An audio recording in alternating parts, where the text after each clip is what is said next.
she went back. She was, at the time she got back, she actually was getting kind of discouraged because she saw there was so much protection of the loggers and the ranchers and for the destruction of the forest that was being underwritten by multinational corporations. U.S. Steel would be one example. You know, I want to be careful what I say here, because the answer is not to say that capitalism is all evil. There's never an answer when you say any system or any group or any person is totally evil. That's not the case. It's always how is what that's in a system that can be for the good of human life gone out of balance and it's become destructive, and how can we put it back in balance so that what is of the good there will do its good. She was discouraged because more and more the compounds were being burnt out. The people were getting discouraged. When she would gather with a family, they were becoming afraid to continue. And she would keep, no, this is right and this is good. She also was, even though discouraged and afraid, she was undeterred. And what happened at the very end, a compound called Esperanza, which means hope, had been destroyed. And she said to the sisters, I'm going into the Amazon, I'm going to Esperanza, I need to gather the people. She went up the night before. She had a lot of friends. There was one friend she actually asked to stay. His name was Vincent. And we know from other friends, we're very surprised she stayed with Vincent. He was a farmer, he was a simple peasant. But he had agreed to start working with the loggers. And Dorothy was always, there is good, it's true. Everyone, there's good in there. There's good in there. And she actually stayed the night. We know from the two men who've been convicted of her murder have told that even that night they came to kill her. They knew she was at Vincent's house, and they came with a gun they'd been given by the person who hired them. But it was too dark, it was raining and dark, and they could not see her that night. The next morning,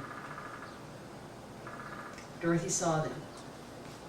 Haifran and Clodoaldo. I'm not saying the names really because unfortunately I don't speak Portuguese. Haifran and Clodoaldo. These were actually also two peasants.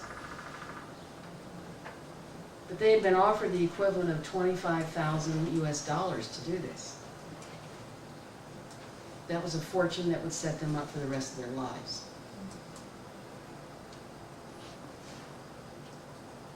They came out of the forest, and Dorothy knew who they were, and she knew why they were there. And she went up to them. And she said, I'm going to Esperanza to have a meeting. We need to talk about the land there. And they said, oh, we know where you're going. And she said, come to the meeting. No, we have another job in mind.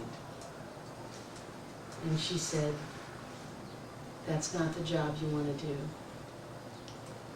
You will destroy yourselves. And they said, we're going to kill you, and we're going to build, and they named the rancher who had hired them, we're going to build his house on top of your bones. And she said, it's not really what you want to do. Don't do that. And she blessed them. She reached out and gave them each a blessing. And she turned to go down the road. They called to her, and when she turned around, Ifran had his gun out. She reached in her cloth bag that she always wore, pulled out her Portuguese Bible, and said, this is the weapon I carry. She opened it, and she read to them the Beatitudes. They shot her 6 times. left her. It had begun to rain again. They left. Of course, they ran off. Vincent, of course, I don't know if Vincent knew the murder was coming or not, but another friend came running down the road. He witnessed the murder. Dorothy's body laid there for 6 hours, partly because she was deep into the Amazon, partly because the police, she had gone the day before. She said, I'm going to Esperanza. They have been destroyed. I need to be with the people, and I want police protection. And they said, we don't possibly have anybody we can have go with you. And they knew full well exactly what was going on. They were in collusion and did not intend to go with her.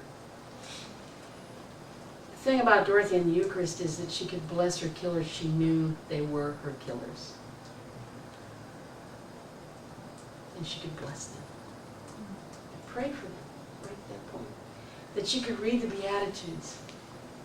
Now her body lay there in the mud and the rain for 5 or 6 hours before the police got there. In the end, that was to our advantage, because with the rain, no rigor mortis set in, and it helped forensic. Her Bible, the Portuguese Bible, is still, our sisters do not have it. It's still held by police in Brazil because one of the bullets is lodged in it. And it's forensic evidence. She always wore a little white hat, you know, the beaked hat. And when I finally saw a picture of her, because Dorothy's not only my sister, I knew her. This is a real person I knew. I live in Dayton. Dorothy grew up in Dayton. She's someone I ate meals with. She always wore this white hat. And our sisters had not yet seen a picture of her body. I learned later that some of our superiors they'd been sent the picture and they were hesitant to release it to us. But I have a really close friend in Sao Paulo. And this picture was run in Brazil, the magazine that's the equivalent of Newsweek. It was run in and she sent me this, and here was this body of my sister, blood, bullet wounds, and there was her white cap. She's lying in the mud, obviously bloodied, and the cap is lying off by her head. And then our superiors said, yes, the sisters do need to see this. And I said to them, and there's her hat. And they said, you know what, that's not her hat. I said, it's not her hat. They said, we're going to tell you another marvelous story. One of the women from Esperanza, who snuck up through the trees and looked at Dorothy's body, said to herself, the sisters should have Dorothy's hat. And she snuck out and took Dorothy's hat and put another hat in its place, because Dorothy's actual hat is covered in her blood. It is a first-class relic. This is the blood of a martyr.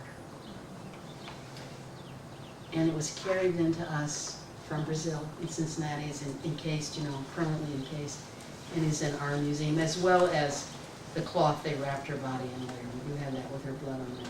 That is, for me to go to our museum and just stand there in front of that hat, it's really powerful. Because she said she gave her life for the lives of others. Now, here's another Eucharist story, and it's related to Dorothy, and it's one of my favorites. Dorothy's in Pará. She's up northwestern Brazil. Another one of our sisters is way down in the south on the coastline. Works with impoverished people who fish the ocean. That's her work. And that particular year, in this little impoverished village, they had caught no fish for the entire year. They were starving and they had no income. Why weren't they catching fish? Because factories further up the coastline were polluting the waters, and the fish were dead or simply not living there anymore. So this was a huge ecological tragedy going on that needed to be dealt with. Well, the fishermen in this village said to the